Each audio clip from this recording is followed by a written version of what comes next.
Okay, so what's up? Another video. So before I get started, just declaring, if Oklahoma beats South Carolina, I won't get a buzz cut. But if South Carolina beats Oklahoma, I'm getting a buzz cut.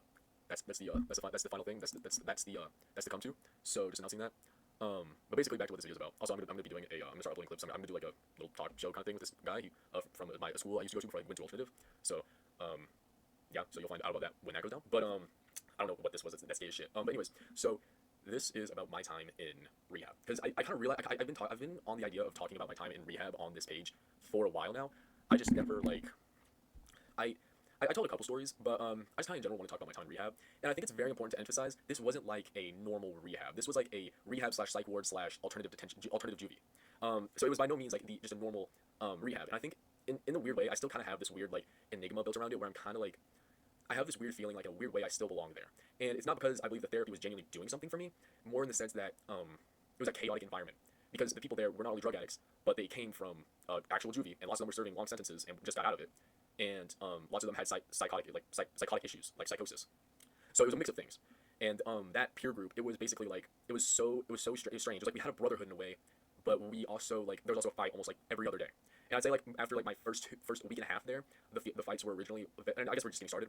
Um, this was during a time that my girlfriend, who I'm now with for 2.5 years, I'd say now, she broke up with me, and I kind of fell into a vendor where I was using a lot, and I kind of fell into a really bad like spot in my life, which kind of resulted in me ending up getting sent to a psych ward, which then ended up getting me sent to the alternative detention slash rehab for 2 months.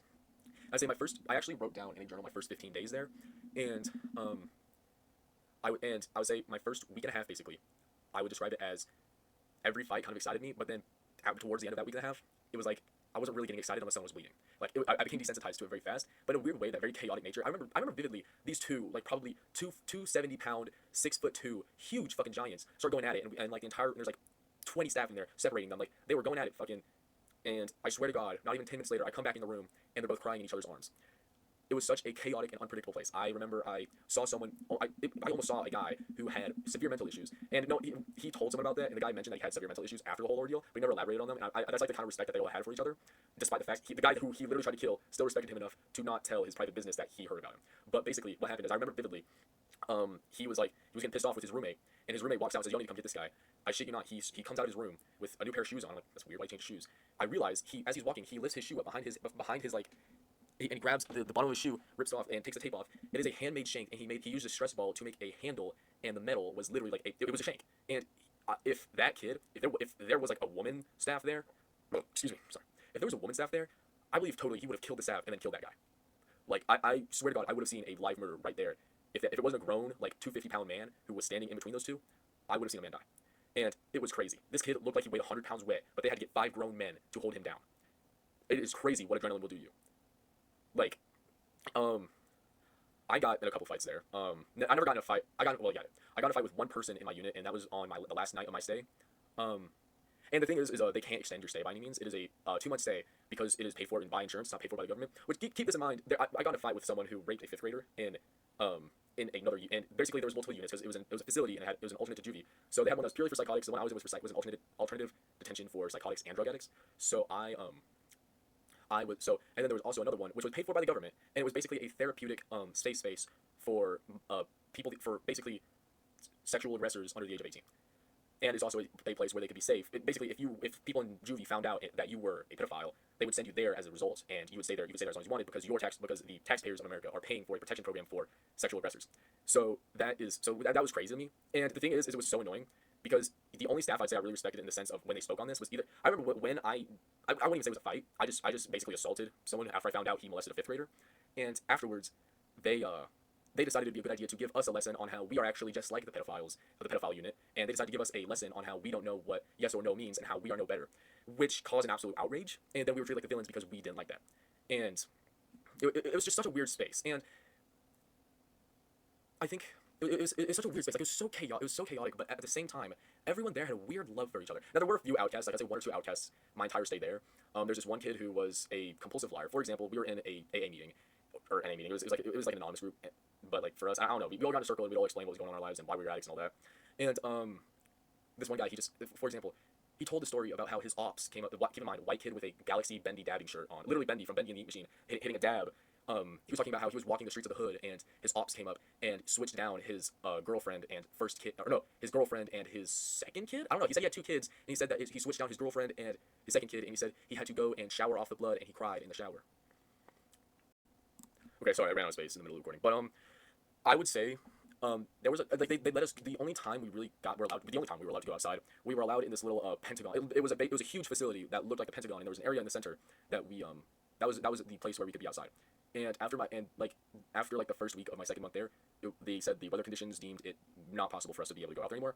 So it was basically, so I was indoors for like I was indoors for like 3 weeks straight. Now, and I'm not saying it was a horrible experience for me, but that's probably like, I'm saying like there's people who have been in juvie in way worse scenarios and places for a lot longer. I'm just saying for me personally, not going outside for 3 weeks straight is just, it's an experience. And especially being around the social group that I was around, it was just, it was an experience. And I would say the last night before I left, basically I gave sort of protection to this one kid because he was smaller, he was kind of stubby, he kind of looked a little on the spectrum, but he was like a really sweet kid, he was funny, I fucked with him, he was awesome. But basically me and my friends, well, we were all friends, except for like the two outcasts, of course. And also the other outcast was I described the first one in the video cut off. The second outcast was like a wannabe gangster, and the fact that there was actual gangsters in there, and they'd all do the thing where they like test his knowledge. I'm not affiliated in any way. I'm not a gang member, but they would basically they would test his knowledge, and they said that he failed every time. I wouldn't know. I mean I learned a lot there. I learned a lot about gang life, but it was very introspective. It was very interesting to learn about that kind of stuff. But anyways, I digress. So. And he just lied a lot. It's the same thing. I think if anyone here who's watching this was in a adolescent rehab of any kind, I guarantee you've probably heard like at least a few kids who just lie a lot. And I did that like in a weird like joke to myself. Like I kind of stopped after like my second week because I just kind of found it funny because I found out kids would just lie a lot. So I just kind of like I try to like weirdly like lie bait. You know how like rage baiting is like getting more and more like exaggerated and extreme and seeing if someone will take it seriously or not. I kind of did that, but with like telling fake stories. I just like try and see how crazy I can make a story and how much they believe it. But then I kind of felt like a jackass for it because like after a little while I felt like a jackass for it, so I stopped. But yeah, so there was that, but fuck, what was I saying? Oh yeah, so there was a time when I came out, and I will say, being in a moving car or seeing cars on the street or seeing buildings, it was so weird. It's such a weird feeling to describe when you've been in a confined space like that for such a long time, that it's like it was so weird. Like I remember sitting down with my buddies and we'd all discuss. It was just a really strange feeling, being in like, it's almost like we kind of missed just seeing cars on the road. And I remember, like, I actually kind of satisfied this want to see cars by getting on top of my desk in my room and peeking over the blind. Like, they put, like, these blinds over the windows, so I could just peek over it because they had to leave a gap. Like, there must have been some paperwork legality type shit. But, basically, I peeked over it, and, I'd always look at it. It had the most beautiful view ever. The most beautiful view. I could see the Corvette Museum from there, and I remember seeing the highway bridge, and I would just look at cars driving. It was so beautiful to look at in the rain, and I'd look at it with my roommate a lot. And I don't know how he's doing now. I texted him while he was on leave from, he moved on to an adult rehab. I actually cared a lot about him, but, I texted him, see how he was doing, and, he just, in the middle of our conversation, he just left me undelivered and never responded.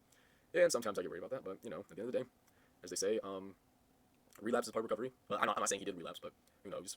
But, yeah, I want to show this picture right here. Oh my god, what is happening? Why is this happening? Okay.